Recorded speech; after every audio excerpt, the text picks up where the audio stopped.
So, where are so you're in your hallway, so clearly some issues for you, some issues for me. Yeah, I still have not replaced the USB ports. So I have another computer that's set up here right next to my office. My actual I don't here. I'll see if I can show this. Kind of there's my office setup.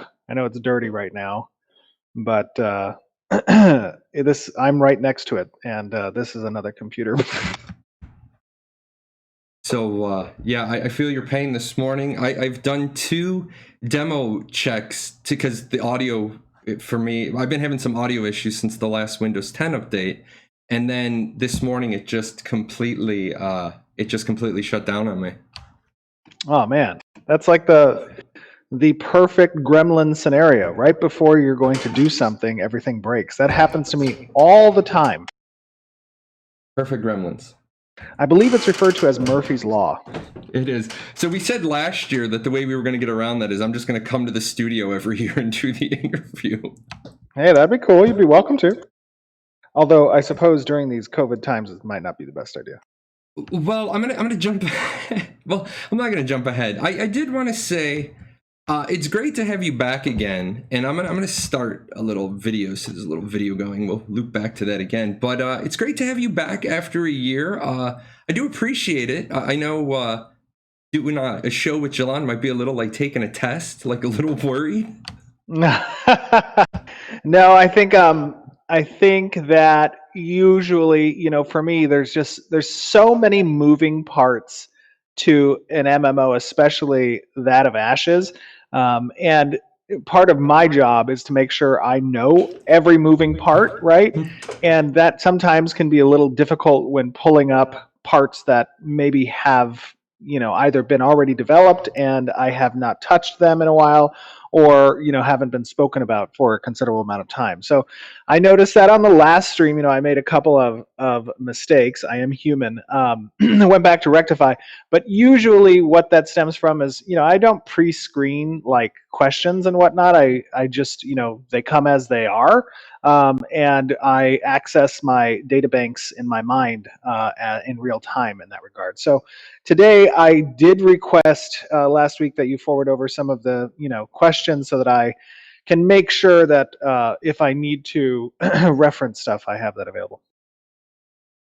Yeah, and I think the last time after that last live streaming, you had made a couple of mistakes. You and I spoke right away, and you were able to get that light bulb turned on over your head, and you're like, wait, what did I do? And you're probably the most down to earth developer because I'm following all the games in development, and like you're here just hanging out with a small content creator, talking about stuff. We had that real quick meeting, and it shows that you're not. I know you beat yourself up on that one last time, but it shows that you're not pre-screening those questions. So we're not just cherry picking out the easy ones. You're getting into the batter's box and you're taking the hard balls.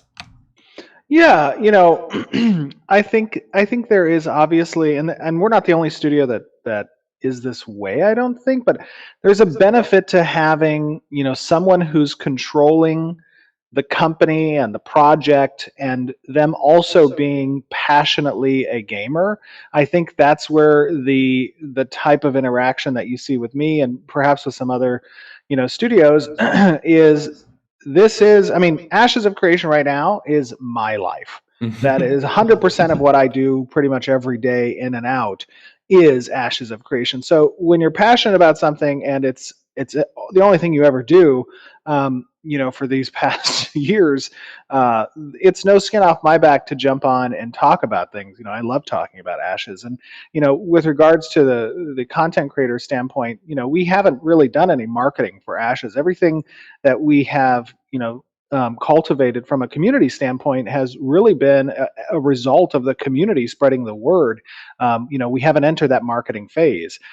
So, we provide regular updates and whatnot, and it's always exciting to get the feedback from the community. But engaging with, the smaller content creators now, and I wouldn't say, so much smaller. I mean, you've grown over time in your coverage with Ashes, and I Yeah. think that's great. It's awesome to leverage the community in such a way that you can produce quality content. And I've seen your content grow from, you know, to a good quality standpoint, which I think is awesome.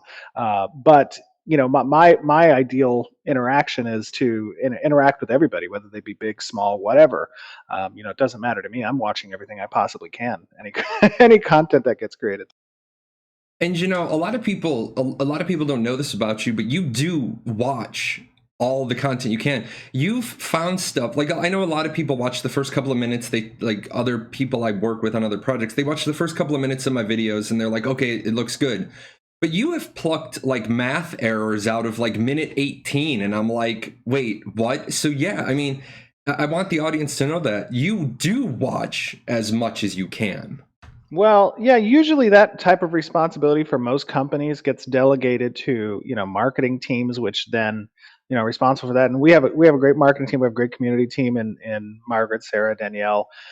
Um, and, kind of my position on what you just described, I think is it's important to keep the pulse of the community. And the best marketing person is a person who understands their audience. And in order to understand your audience, you have to be intimately involved with the opinions and content that they create. Now, that obviously brings up a separate point of not allowing the minority loud voices to dictate direction or iteration, and that's not my intent, but rather just to make sure that every possible opinion that's had, whether it be from smaller communities or larger voices, they have an opportunity to reach my ears and eyes, and then that's where I get discerning in how to essentially interpret those positions and opinions.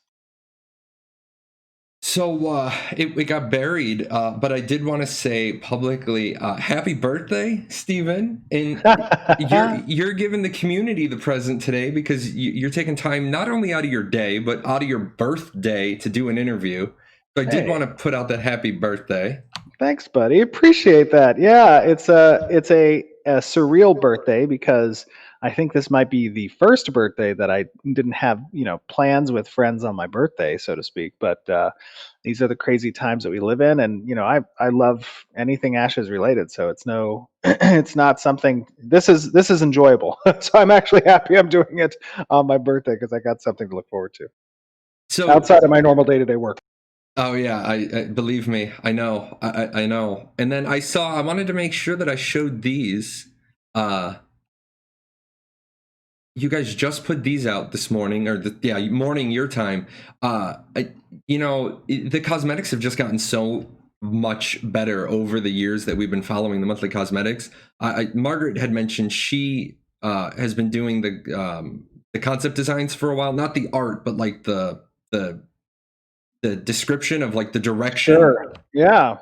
Yeah, I think she's done a great job. Usually what that process entails is there's, some brainstorming sessions that happen between designers and Margaret and, other people. And we kind of like put, ideas for themes on the board for months going forward that kind of adhere to the categories that are established for production.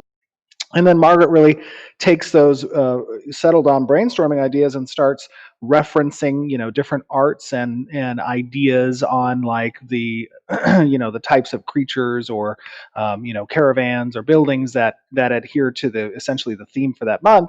And then she goes back and forth between the artists and, I take kind of final look and approval, and we spit those out. And I think they've been doing a great job. I mean, how do I put this?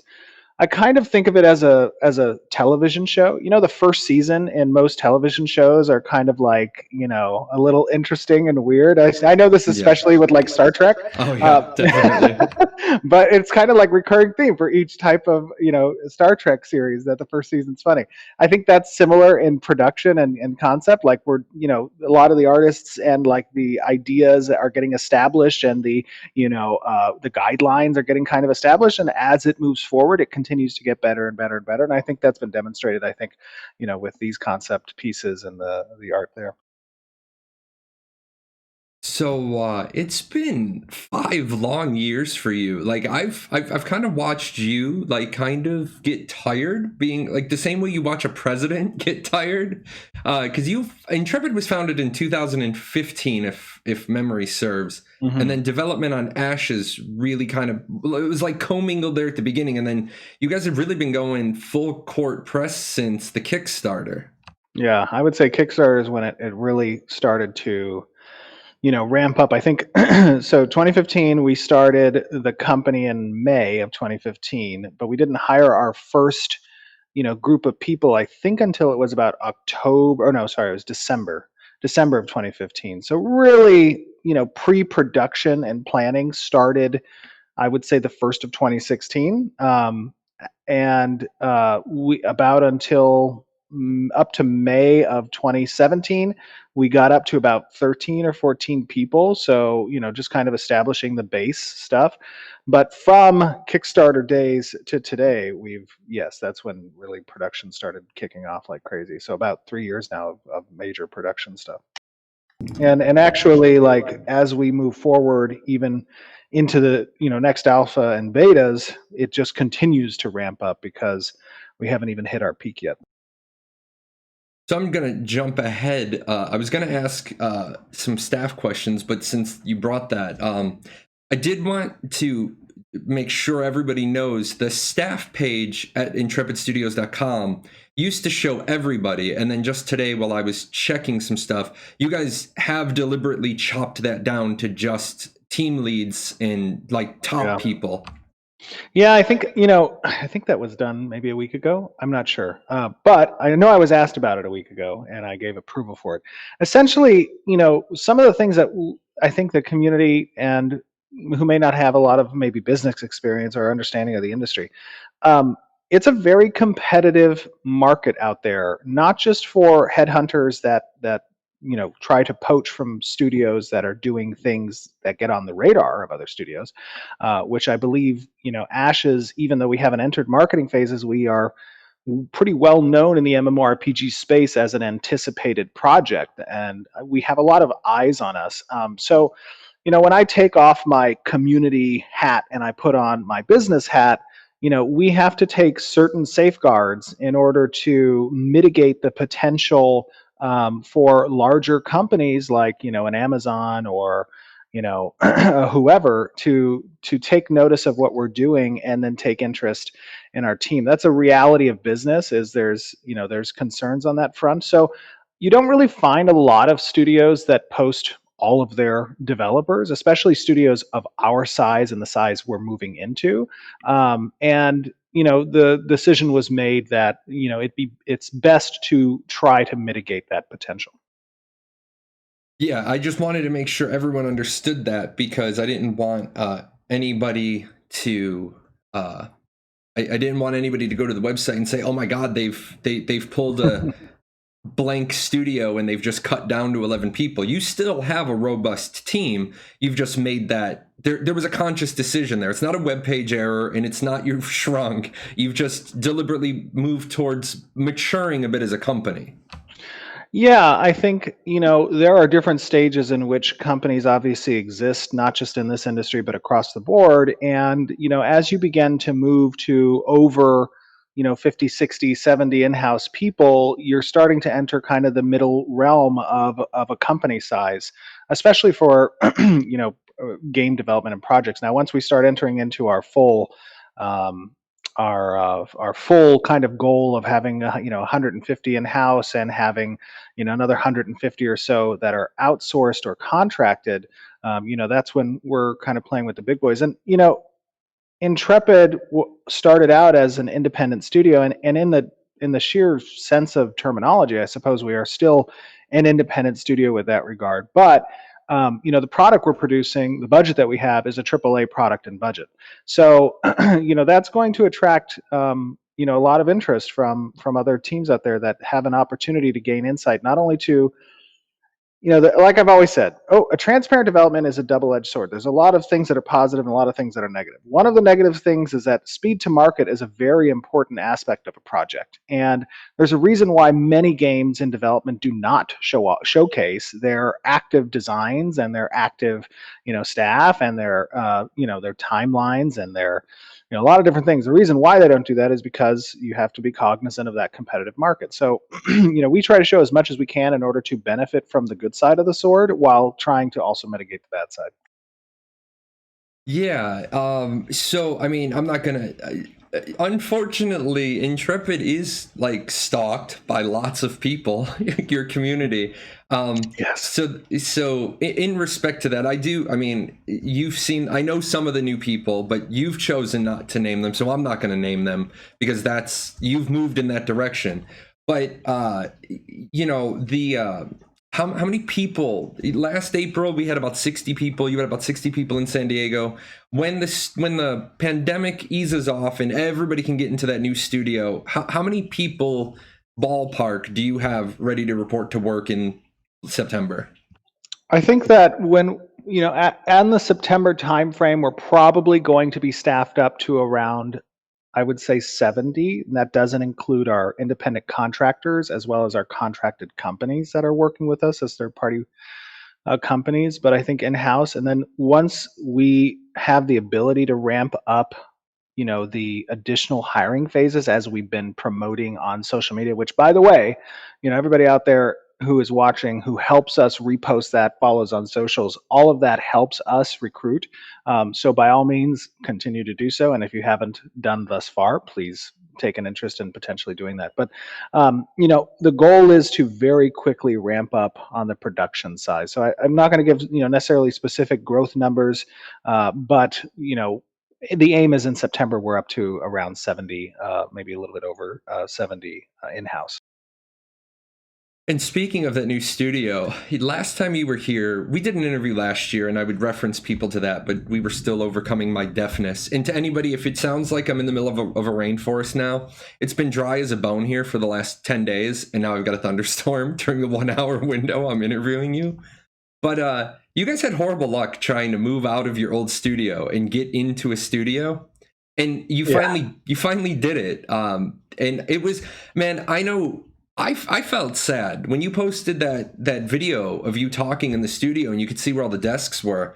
I know. But how was that for you as a leader, being like the last person out, leaving like your first home? It was a surreal moment, definitely, because if you spend, I mean, so you spend 5 years at a place, and a lot of memories get made during that time, and there were definitely some fun, super late nights, having ordering food for the developers who were staying late. I mean, we were there sometimes till like 2, 3 in the morning, and it definitely, I think, creates that brotherhood type feeling with your fellow developers and team. And the surreal moment comes when that place, that tangible place, now is in the past and there's a future ahead of us. So I think it's just a nice moment that you kind of pause and reflect on the time that you spent with your team at a certain location. I mean, the location is just, there's nothing truly unique about it, but it is a place where those memories got had. So have you done your Captain Picard of the Enterprise E, your walk around of the new studio now? Like have you like have you like soaked in the new studio? Like, wow, my dream is really now solid reality. So no, not really, not yet. That's not probably going to take place until, I would say, around the middle of August. Our goal, which unfortunately is looking more and more like it's going to be have to be adjusted, because what's happening right now in the United States with the spike with COVID has rolled back some of the reopenings, and we're not an essential business that requires people be on site per se. As a matter of fact, we've had some productive uptick in working from home with that regard, regardless of the onboarding process, the actual development process. Um, So no, I haven't had the opportunity yet, but yeah, I like your I like your reference. It is sort of like the Captain of Captain Picard. I remember a specific episode in Next Generation. I keep referencing Star Trek, but I'm sorry. It is one of my favorite series. All those series, the best of both world episodes. Before they kind of go into battle, he walks around the ship, kind of thing. That was how I did kind of feel like that at the studio when I was leaving, just walking around. Even though John and Zim did literally like almost all of the moving work, I came in there for like the the final day and just kind of did one final walkthrough, and then we went into battle. I So noticed Z says Star Wars better than Star Trek. I don't know if I'm a mod on your channel, but if I were, the Ashes of Creation account is a mod on my channel, believe it or not. Whenever you're here, you're a mod on my channel. But moving into servers for Alpha 1, some of this stuff, I want people to know, some of this stuff, the regulars on the Discord, you've heard this. Some of this I'm doing so that we have audio bites for reference to the wiki, my website, a couple other places. You've announced for Europe, there will be EU servers for Alpha 1, and those will be housed in Germany, if I recall correctly. yeah, that's correct. I believe the servers are located in Frankfurt for Alpha 1. Yeah, I know some people just wanted to hear that. They don't always believe us when we say Steven said on the Discord. And I know launch is still a long ways away, but some people didn't believe the North American plan because those primetime events are so time sensitive. You played Arcade, and being a West Coaster, you were doing like the primetime events at like 2 o'clock in the afternoon because they were all geared for like 5 o'clock East Coast. You had originally said you were going to have North America was going to have multiple regions so that prime time window varied. Is that still the case? Yeah, I think the goal is, to essentially when one thing I think is beneficial for server selection is that servers have time, essentially prime time descriptions next to the server names, right? So, West Coast and East Coast times obviously are significant differentiators between the ability of players to participate in some of these events.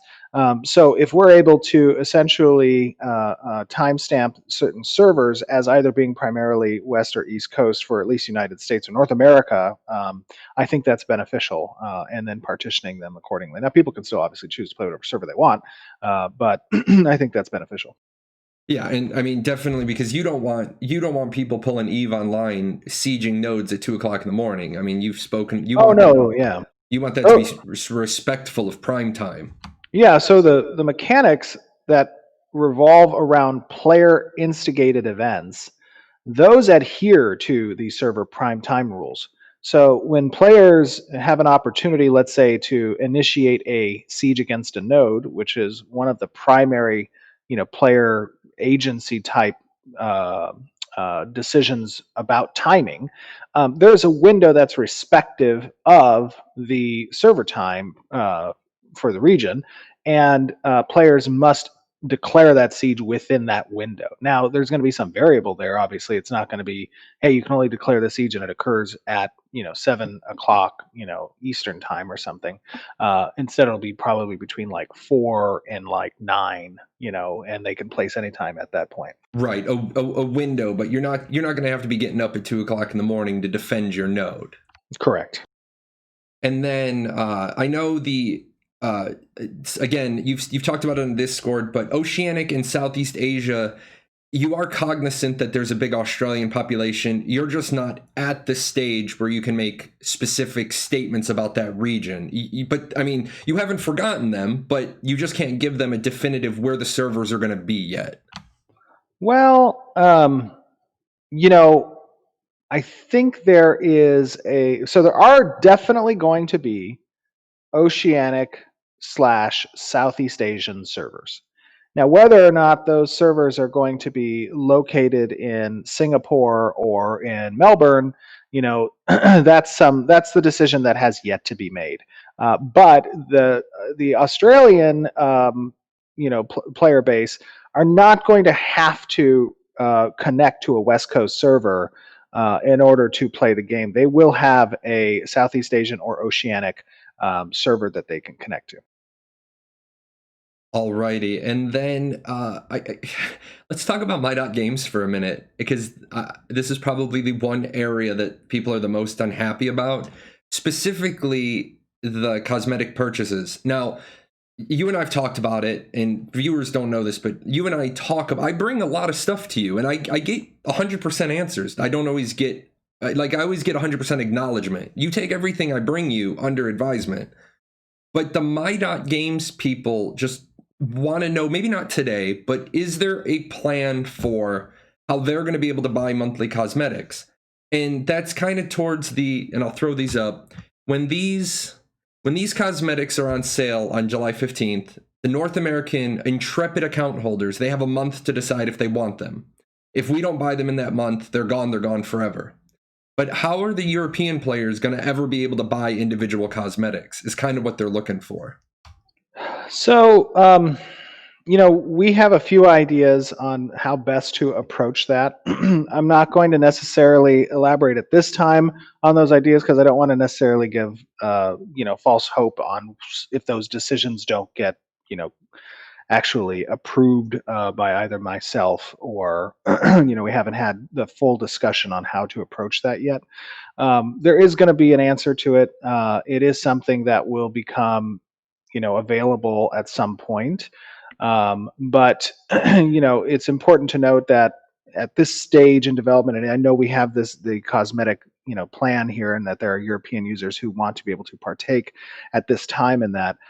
It's just going to take a little bit of patience. It is a relationship that we're continuing to cultivate, and we are understanding that not everything is going to be perfect on the first go round, but it has always been our objective to make sure that there is an appropriate method or means by which these types of things get solved. And then one concern for a lot of people is how, or is Intrepid going to make sure that North American players, Intrepid account holders, can't port to My.games, back purchase old cosmetics, and then come back to North America? So yeah, no, any type of solution will incorporate a validation of the account's eligibility, essentially. So that would not be a feasible mechanic. And for the people that might say, oh, that sounds great, I will say that working with Margaret and Toast, and I'm sure it came past your desk, those first months where the database migrated, you guys did an excellent job of validating. I mean, I've seen people try to make a purchase from those December 2018, January 2019 cosmetics. They're like, oh, I want to buy that. And they try and they come back later and they're like, I'm not eligible. Well, yeah, you weren't eligible. You didn't own a pack. So you guys successfully did that once. So people hearing you say you're going to have a plan, you guys are going to have a plan.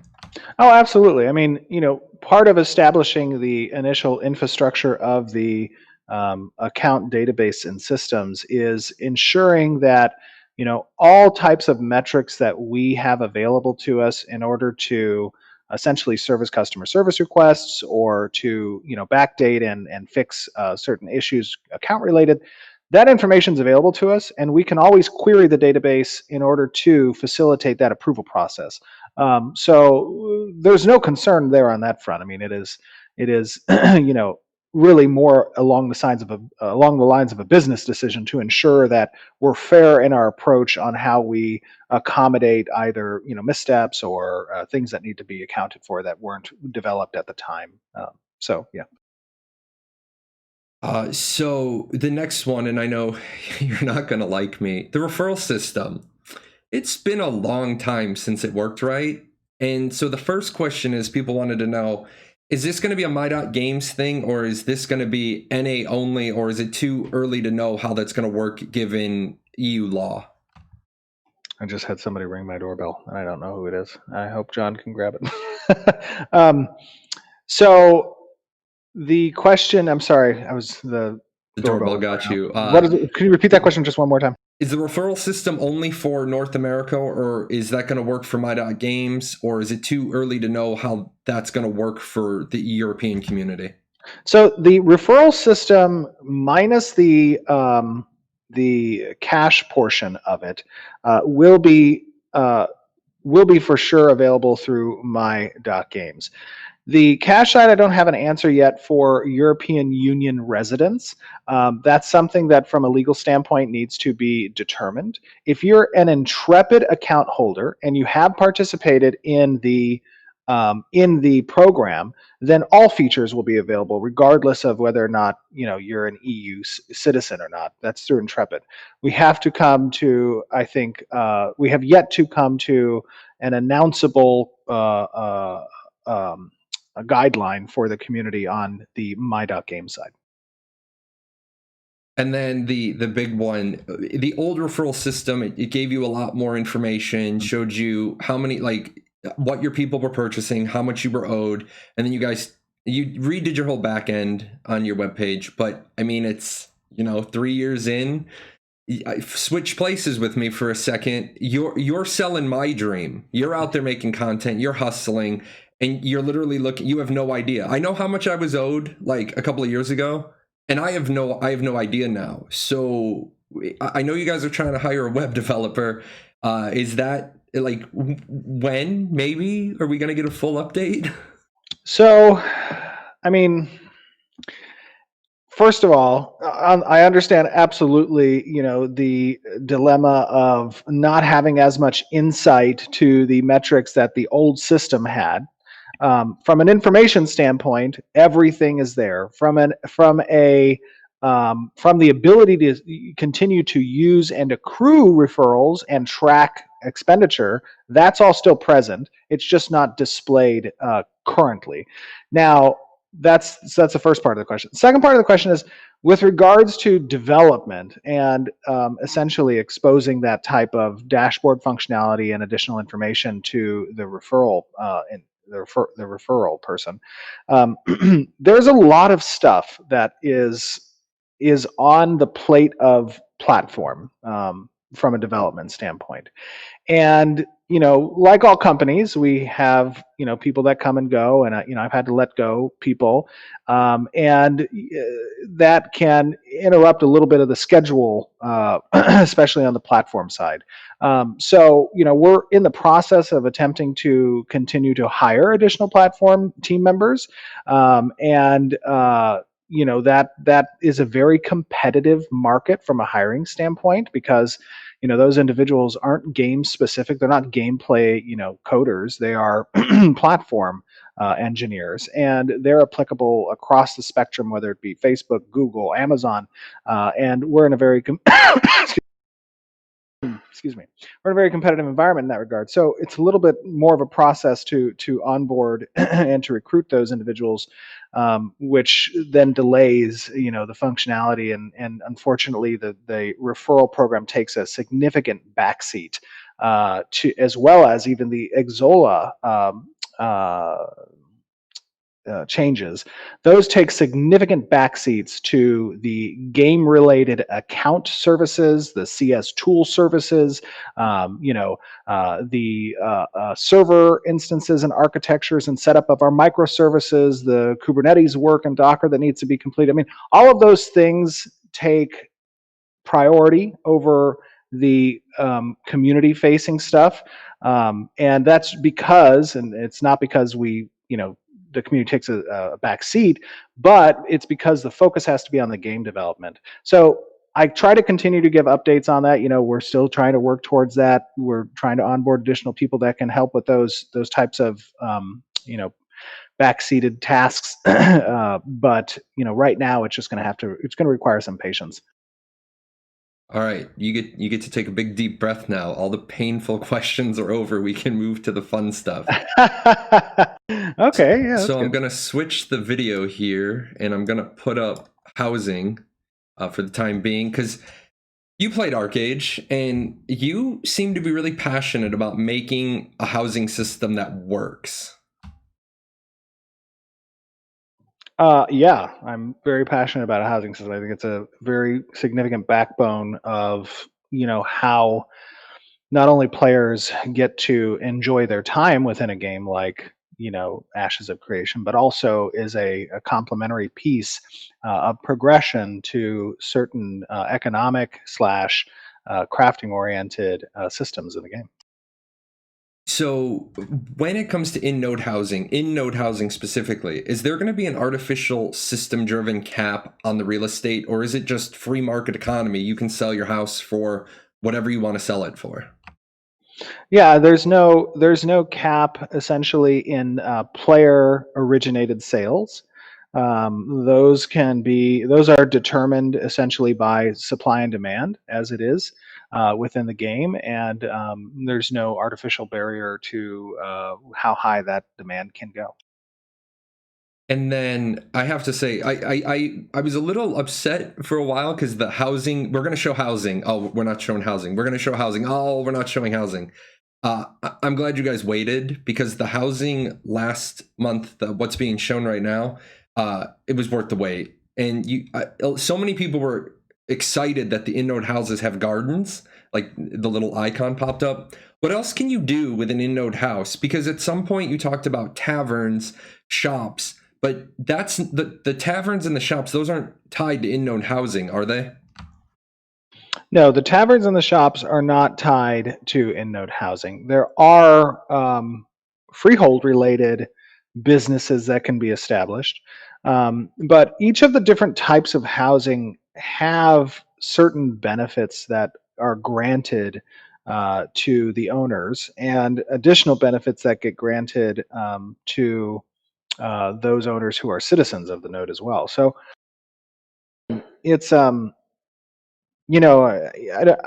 a lot of things that I could go on elaborating about, but essentially, as we get further down the road on the blog side, I know that's kind of slowed down a little bit, but as we get further down the road, to getting closer to beta and whatnot, there will be some in-depth blogs that kind of showcase some of the stuff. Obviously, my intent always is never to reveal everything, so we kind of just give a tip of the iceberg tease of some of these systems without essentially spoiling the discovery and surprise of what a MMO launch is. So yeah. Yeah, that's hard for me. That's hard for my style of content creation because I know. I got so many questions that were so much further in the weeds than I would go, and I respond to people like, he's not going to tell us that. He's just not going to tell us that. Yeah, I mean, if you think about it like this, like you follow a lot of games, and I think if you compare just over these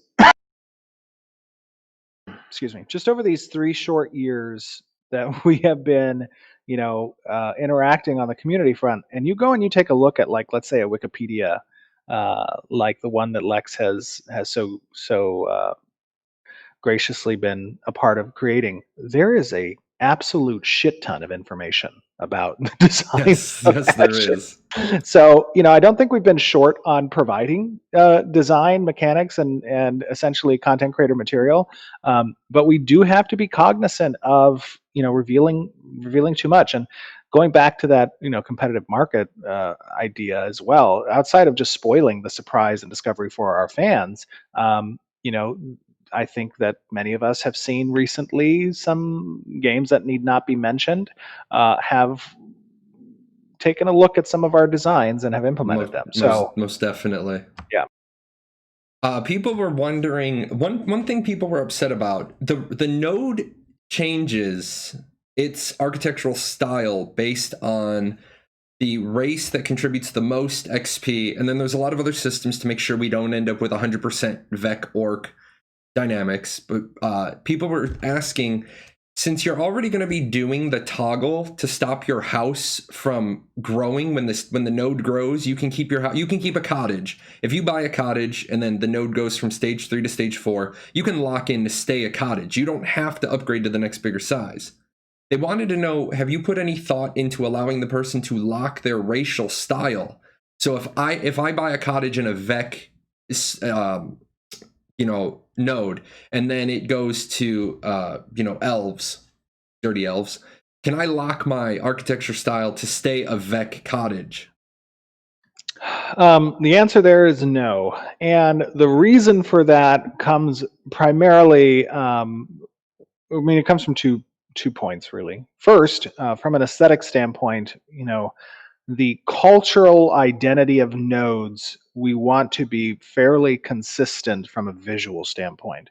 And there is such a shift in the visual presentation of one culture versus another from an architecture standpoint, that it really would present a sore thumb, so to speak, in the overall appearance of the node. So, with that regard, from a visual standpoint, the answer is no. And then additionally, there's something to be said, right? Our philosophy on game design is risk versus reward. Well, one of the motivating factors for a homeowner to participate, let's say, in the advancement of that node and do significant amount of questing for the node, so to speak, so that they can assist in presenting what they want to. Players should have that agency, and as a community, you may be outnumbered from a specific race, and I think that that's part of the paradigm of what agency has. It has to have a result. It has to have a consequence or a reward based on your perspective. Some other ones, just be pretty much certain we know the answers to these, but you've never actually given them. You can't change like the windows and walls in your house. You're just decorating them, right? Structurally, no, you won't be able to change structurally the location of those windows or walls. You'll be decorating essentially the layout that is predetermined by the building itself. And then somebody wanted to know, will there be exterior decorations on the exterior walls or like garden gnomes, or are you keeping it just interior decoration? Yeah, so items, decor items, and/or different types of items have flags on them where the appropriate placement can be. Right, so you won't be able to place a painting on the floor. You won't be able to put a chair on the roof. There will be garden slash property or deck patio related furnitures and furnishings that can be placed. Use the example of a garden gnome. Absolutely, there are little statues that can be put out in the yard. The property line itself is encompassing not just of the actual house, of at least if we're talking about in node housing, is not contained to the house per se, but there is a plot there where the player has the ability to essentially affect the landscape, the place down specific items that are flagged for those locations. And then for the pre-decoration of houses, is that going to be on par with what you've shown in this video, or is it going to be less, or are you going to take player feedback on just how much pre-decoration you're going to get? So one of the things, excuse me, one of the things that I would love to see, and I believe this is part of the design for in-node housing at least, and even apartments as well, is that there are the different sizes and or qualities of either the apartment housing or the in-node housing will determine the applicable pre-furnished types of furniture, essentially. So you could choose at the purchasing of the house to upgrade the furnished set that the house comes with at a cost, and then that cost obviously lends itself to the taxes of the town and augments its treasury. Oh, that's going to make a lot of people happy, because some people were upset at how much furnishing you were showing, but no, that'll make them happy. But to be clear, those furnishings are almost entirely visual and aesthetic. The furnishings that grant in-game functionality and or augment in-game mechanics, those are restricted almost entirely to the carpentry profession that creates these furniture. Okay, so you jumped ahead then. What sort of bonuses can Oh, we sorry. expect? Not the whole list. Just to but- be clear, I glanced over the questions that you gave me, Oh, so no, I don't know the order per se. I apologize if I forgot. No, it's okay. Yeah, you're not running down the script because I've been dropping some, but you got a teaser, like what sort of bonus we can expect? Sure. I mean, let me see. One of the examples is, let's say, you're a cook, and you're utilizing, a crafting station essentially to create these, recipes of meals that you want to either sell to other players or use yourself in order to grant you a temporary buff. One of the types of furnishings that might interact with, let's say, the cooking profession would be some specific type of graded stovetop or a cooking facility, and you could take a finished product like, let's say, a small tenderloin meal, or some fresh halibut or whatever they catch out in the ocean, and you could eat that for its normal buff, but based off of the quality and grade of the constructed cooking equipment that you would place in your home, you could take those meals up to a certain amount, right, based on the quality of the furniture. You can place it to be processed within that piece of furniture, and when you receive the item, there will be a freshness period on that food, that if you use it while it is fresh, it will give you an augmented benefit that is higher. It's better. Maybe it gives you additional stats or additional time period, or you can kind of focus what some of these what some of these items will do. Okay, that's awesome. That's enough. We're gonna do theory crafting on that for days now. I'm gonna switch to Freeholds, and this Freehold video was amazing. Like one piece of property in Ashes of Creation. Like, I'm more excited to get in and play with my Freehold than I am like when I had huge estates in Arcage. Well, yeah, absolutely. Because and not to get off on a tangent, but in with regards to Arcade, outside of the like crafting equipment that you required on the Regal stuff, it was really for the most part, an RP kind of experience, like with the furnitures. It wasn't super functional. Yeah, there was maybe some like bed stuff there, and storage equipment was great, but ultimately, like, you were just decorating for the most part. So on Freeholds, there was a piece of confusion. Some people are convinced that Freeholds get bigger as they level up, and I'm pretty certain that the Freehold size is static, and that by leveling up, you were talking a while back about your tavern would grow from a level 1 to a level 2 tavern, not that your Freehold would like double in size. Yeah, the footprint of the land that is granted through the freehold system really doesn't change. There's been some thought on the design side about, excuse me, the guild hall related freeholds that guilds can achieve at a certain level, and whether or not those might have expansion related components for ancillary buildings that augment the guild benefits from the guild hall. We haven't decided on that direction, so I wouldn't say that that is a thing yet. But essentially, the personal freeholds, those don't change in their size from a land standpoint. Now, the building development, really, those footprints also are maintained within the freehold plot. So you lay down a blueprint, it's not going to change in size. However, as it upgrades, you're going to see changes occur to the building to kind of reflect that better, quality, higher level building. You may see, in certain cases, the verticality of the building change a little bit. It may grow taller in that regard. It could add an additional story. It's just the general silhouette of the building will change, not the footprint of the building on the property. One question. Somebody said, could you use 100% of your freehold footprint to build a mansion out in the wild? No, you won't be able to have 100% of it to build a mansion. There's definitely going to be variable sizes of the home building, essentially, that you're discussing, right? From small to medium to large to a mansion size. But at most, I believe really the goal there is probably to achieve maybe a 50% usage with the mansion of the freehold size. And then beyond that, you're going to be able to utilize that space, for all of the other mechanics. Moving into UCCs, you flipped your position on user created images, and you played again Arcage, lots of inappropriate stuff.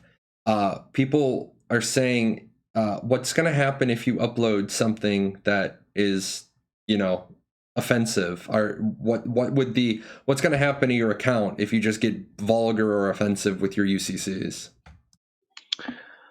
Well, I mean, there is that, obviously there's that risk, and being the internet, you're going to see that kind of stuff happen.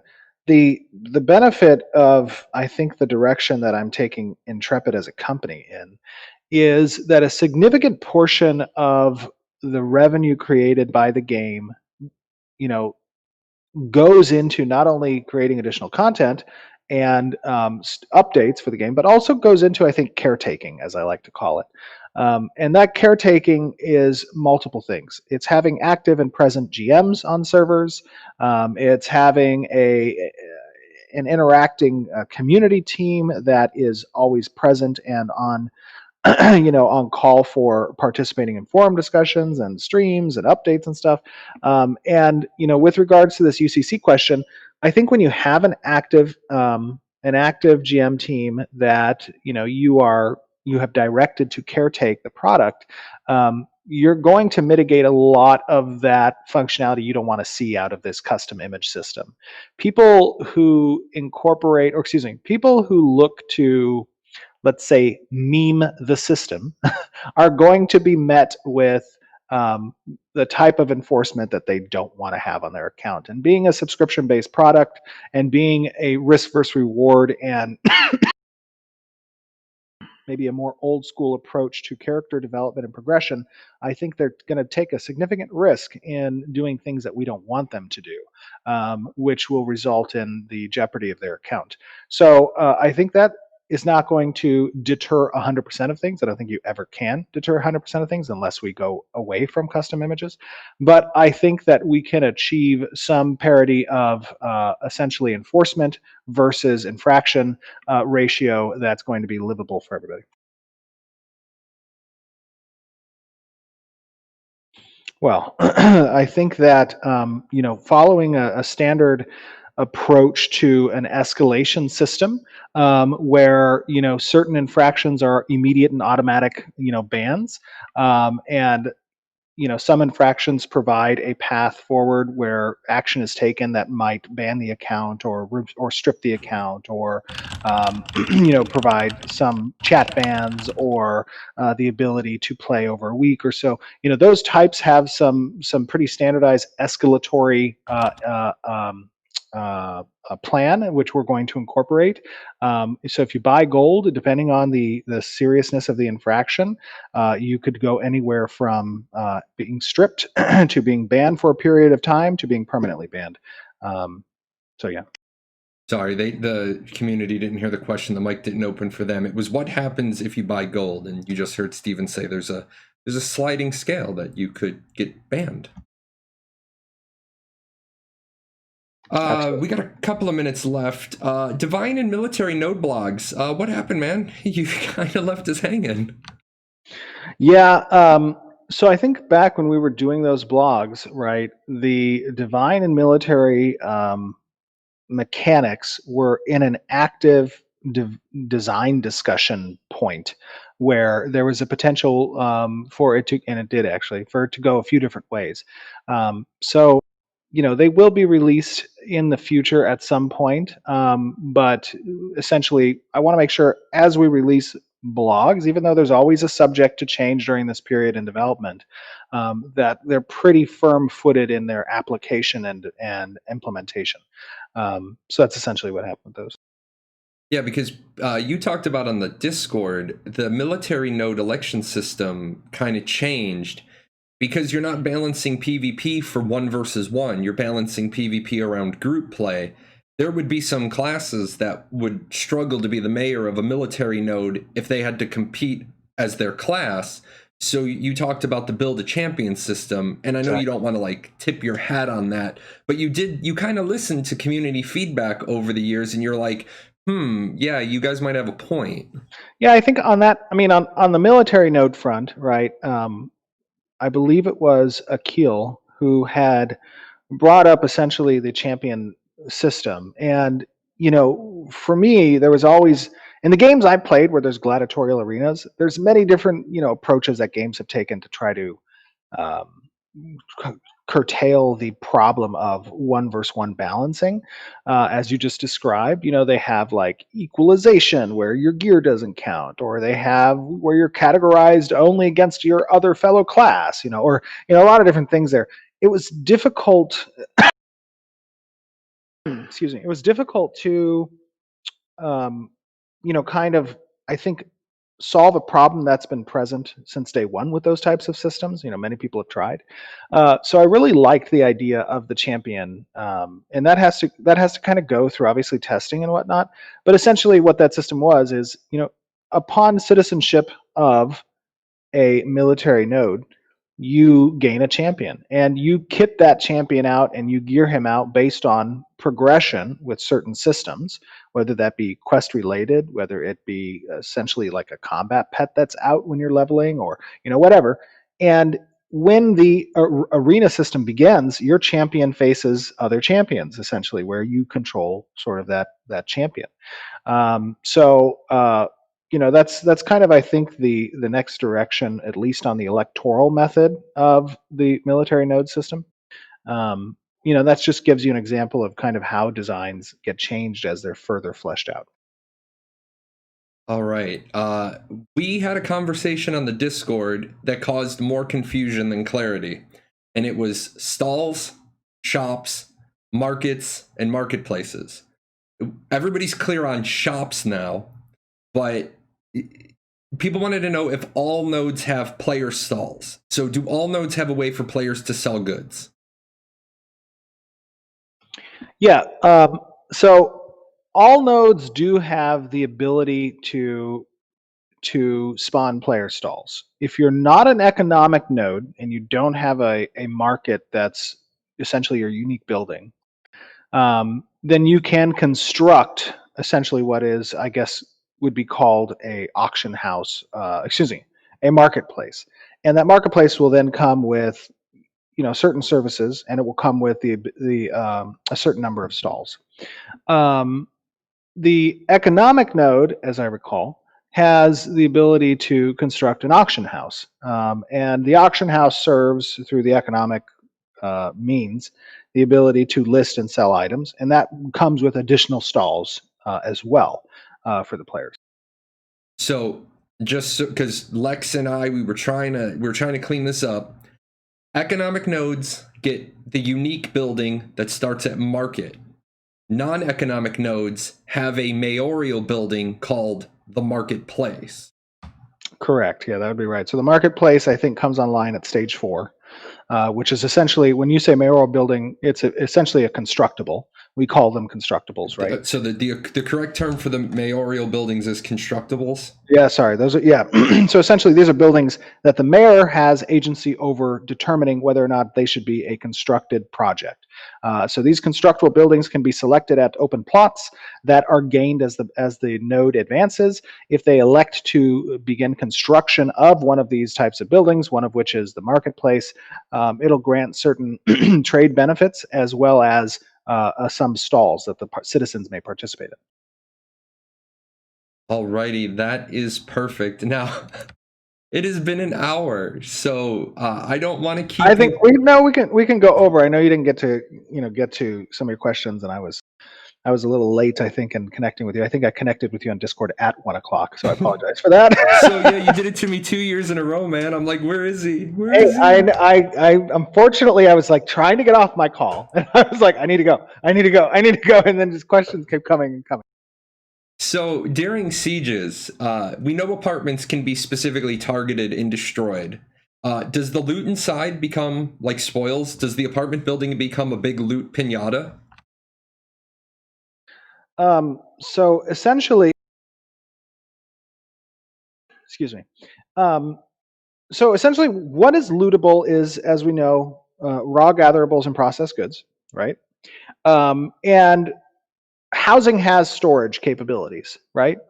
The storage containers that exist within the in-node housing or within the apartment buildings do not become lootable unless the city falls. If the city falls, then they're lootable. If the building is destroyed or damaged, and the city successfully defends itself, then essentially the service or NPC offered through that building is not available until the repair project is complete. So what you're going to see is these buildings can be attacked. They have hit points. They can be damaged. Once they enter a damaged state threshold, which is probably going to be around 25% damage taken, once the siege is over, that there's going to be a construction, essentially another construction project, but in this case, it's a repair project, right? And citizens will be required, in order to reestablish those services, they'll be required to contribute, as they did during the construction phase, resources to the building in order to repair it. Upon its successful repair, the building becomes open again and available. So what about in-node housing? Can in-node housing be targeted during a siege? Yeah, so in-node housing can be targeted, and essentially, depending on the building type, in-node housing would be the least required resource standpoint from a repair standpoint. Depending on the size of the building and its stage, right, whether it's leveled up or whatnot, will determine how much resources are required. So yes, in-node housing can be attacked, but they'll be very manageable to repair, even for a small group of people to do so. It's not going to require a large community effort to repair a house, as it would, let's say, an alchemist. And then during a node siege, we know, and we could spend like 3 hours talking about the node system, but normally you can't have two nodes of the same level next to each other because of the way they block each other out. But if you had a level 5 node with a level 4 vassal, and that level 5 node were to atrophy, can it atrophy to a 4 and violate the two nodes of the same level next to each other? Or, I know I'd asked this question once and you were like, we're not ready to talk about it. Are we still not ready to talk about that? So I can give you some general information, right, about that. Like, yes, normally the algorithm that's applied to the node territorial expansion will prevent significant nodes from being in close proximity to each other. That is accurate. It's not impossible. There would be a storm of, what's it called? There could be a perfect storm where all of um, the algorithmic progression of territory leads to having these nodes very close to each other, because there's certain requirements that need to be available to satisfy node vassal takeovers, right? And it's possible that two nodes would never take each other over as vassals and end up kind of close together and spanning their territories in kind of opposite directions, the tale of two cities kind of thing. So that is a capable thing. The second part of your question, which was, gosh, my mind just went blank. What was the second part of the question? When a level 5 atrophies and it Oh, had a atrophy. level 4 parent, would Perfect. there be able to be two 4s next to each other that way? But you kind of just hit on that. Then yes, the algorithm could push their zones of influence away from each other, and one's looking east, one's looking west for its territory. Yeah, so I will say that the atrophy designs are going to be the most uh, uh, with regards to how nodes progress territorially and how they de-level. Atrophy being the primary mechanic that actually the only mechanic that allows a node to de-level as opposed to be destroyed. The atrophy design needs some significant testing. There are intrinsic problems with reducing a node's level as opposed to removing the node.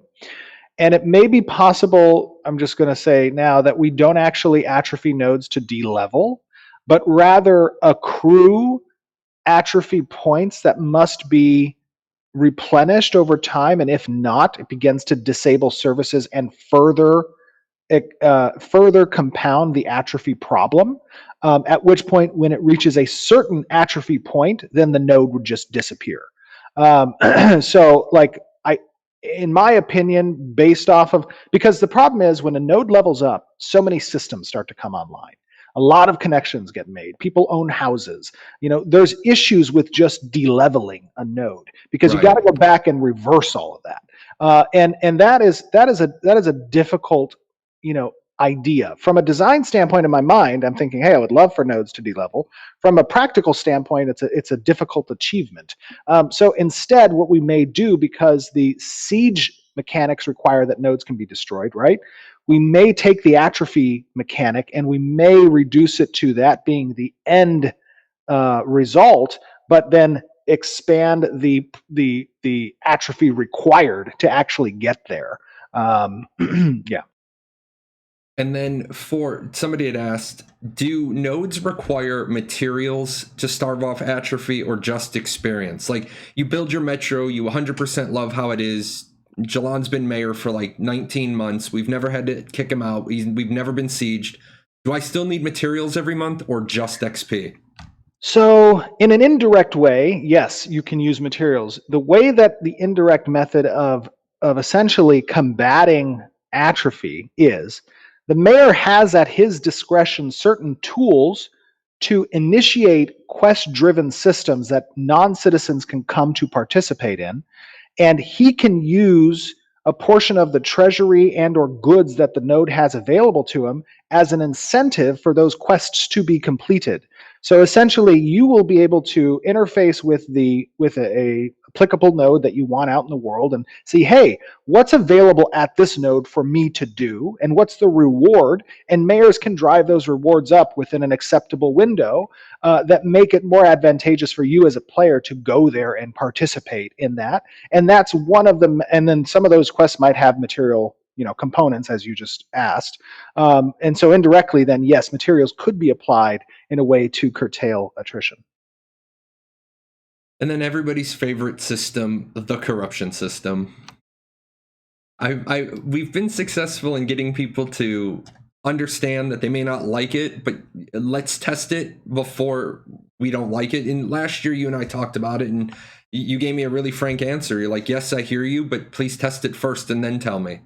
But healers are really worried. And you played Arcage, and you knew how much it sucked when some bonehead in your raid flagged and you were throwing out an AoE heal, and then you hailed the bonehead, and then everybody could kill you because you were legal because you were bloodlusted in that game. Right. In Revelation Online, they had the ability for the healer to set a flagging stance of, right, no, I don't want to heal you, stupid, because you went combatant or you went corrupted. Have you thought about, because you've played obviously healers in the past, yep. have you thought about specifically healer love for the flagging system? system? It's not even healers, actually. It's also any type of AoE class, right? Where you may be out there, dropping a meteor or doing a whirlwind attack or, whatever. And some, griefer wants to come up and flag when he anticipates you're going to do that in order to get you to flag and then kill you or whatever, right? So to answer this question in a short way, yes, absolutely. There will be an option that by default is available to the player, which prevents them from essentially receiving a third-party flag. Now, the way that is achieved is anytime you activate a skill, right, there are certain calls and checks that get made on the back end that you don't see. And one of those on activation is to check, hey, are there any members that are currently flagged? And if there are, and you have that checkbox for flagging with your AoEs and heals available, then you will flag.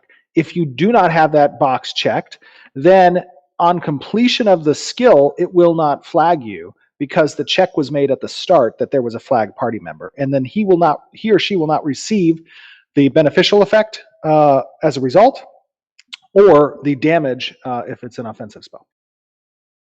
Perfect. I think you just made every healer like really happy. And then the last one, I'm going to ask you, people, a couple of years ago, you gave us a quote that the target was 45 days to reach max level. And then people start breaking it down to, well, is that 4 hours a day? Is that 8 hours a day? Is that really 1,080 hours to reach max level? Some of those sound bites are 3 years old before you got like the baptism by fire. Has your 45-day marker kind of shifted, or do we keep that, or we throw it out and just wait till we see it?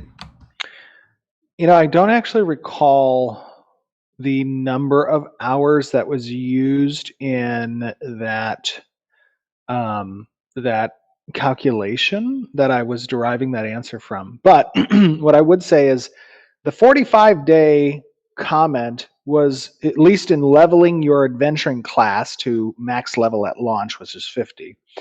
That is in particular to a person who is playing a considerable amount of time per day. And I'm not talking like 12 hours per day. I'm talking like, maybe 4 to 6 hours a day. And I don't want to don't take that with a grain of salt because I don't recall what the hour figure is. No, absolutely. Yeah, but the idea is not to be a game where somebody can essentially, no life for a week and be max level. The idea is to incorporate some significant chunk of time, but still respect the casual player because, the way we respect the casual player is not everything is driven in our game through the adventuring progression line, right? Not everything is driven through your class level per se. There's a lot of different progression paths that are available and make you relevant within certain systems and mechanics within the game. And some of those paths are more casual friendly, and some of those paths are more hardcore friendly. So, with regards to the adventuring class, the idea is to make sure that investment needs to be, pretty significant, and that the reward then is respective of that investment. Trying to explain what you just said to people, like you have an adventuring class, but then you have okay, so you have your adventuring class. And at first, you and I had discussions about locking the main adventuring class, and I hated the idea. And Ashes is like the only game I'm looking forward to that has a locked primary class, or sorry, primary archetype. But Correct. then you've included so many things like brigand or caravan defender. Am I a highway robber or a caravan defender? I make that choice. Sailoring skills. What am I going to do on my ship? What am I going to do am I going to be a member of the Thieves Guild or the Mages Guild or the Scholars Academy? You've created a game where you're never going to run into your doppelganger. It's going to be almost impossible to run into your exact, I'm going to play a cleric with a highwayman, and I'm going to be a cannoneer on the ships, and I'm going to be a member of the Thieves Guild, and I'm going to live in an economic node, so I'm going to have those augments. Like, you're never going to find your pure doppelganger. Yeah, I think, to the point of that question, part of my frustration as a player before starting this project was that sandbox terminology really wasn't what it should have been in actuality. A lot of, and this is no bash on any particular developer, but a lot of designers / development use sandbox as an excuse not to curate a lot of content, right? And not to create that complex type of systems and support, but rather to fall on quote unquote player driven content that is intrigue, political, whatever. Right. Well, that can get very boring if you're given 8 doors and you're told, hey, make a choice, and your choice is going to matter, but you open the door and there's nothing behind it from a content perspective. Then what does my choice really matter? I just made a choice about nothing. So the idea behind Ashes is that, yeah, sandbox is a great game philosophy if it is accompanied by more content, almost more content than what a theme park has, right? That's the way you make success, in my opinion, at least, and we'll see how it works with Ashes, but that's, in my opinion, the way you create successful sandbox experiences. I noticed somebody in chat said, if I'm lower level, because leveling takes a significant chunk of time, am I going to be relevant in, let's say, a node siege or sieges or mass combat kind of stuff? The answer to that is that sieges are not a one-dimensional or two-dimensional type of experience. It's not just going to be, hey, your class versus their class on the field, and that's what's going to matter. There are many different roles that are present in sieges, whether it be firing the stationary siege mechanics, or siege weapons, helping to repair the walls or the gate, bringing relevant proximity-based buffs from the town center and NPCs out to where the people on the ramparts are or out on the field, stealthing, into the encampment or headquarters. A lot of different things that aren't as reliant on your adventuring classes level, but rather provide a role and opportunity to affect the tide of battle that are specific to certain things players are interested in from a role standpoint. If I want to kind of be rogue, I want to scale, a wall, or use a siege weapon and drive it around. Those types of things are relevant to the tide of battle, and they don't require you be max level or high combat stats. Alrighty. Well, we have gone for over an hour, and we have so much information. Like, it's just so many little things. But one thing I wanted to hit on, I wrote it down. You don't call Ashes a sandbox. You call Ashes a theme park. Right. I call it a theme park or a theme box. Theme box. Sorry, theme box, not theme park. Bad me. Yeah, theme box. I call it a theme box or a sand park. Yeah, exactly. Because there's just so many things in here, and it's like there's so much we're going to be talking about now. Like you gave us enough that I think we're going to be satisfied. I mean, I'm going to lie. I'm going to say we're going to be satisfied for a month, but the truth is your community is going to devour all this in like a day. That's true.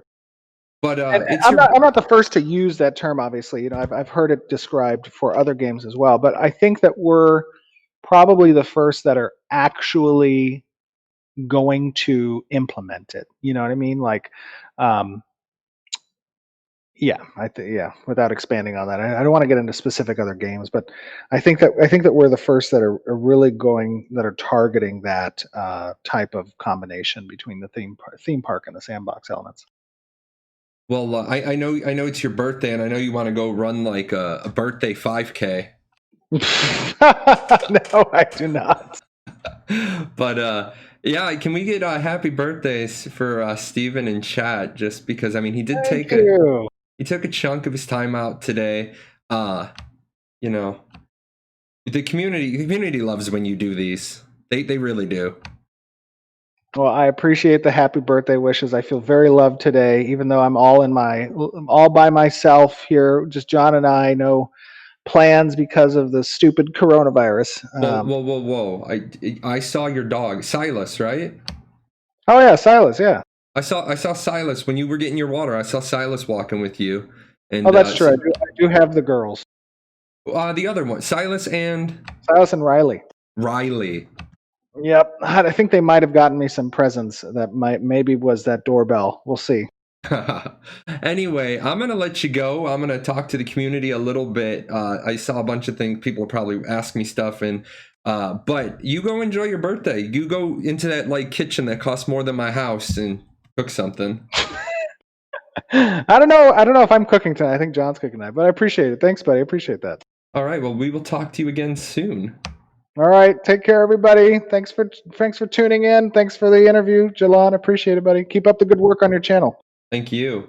And if you guys aren't subscribed, go subscribe to Jahlon's channel. He's a very good content creator, like many of our content creators. Oh, look at that. Thanks, Steven. Later, buddy. What are you still doing here? Nobody ever stays this long. This is the end screen.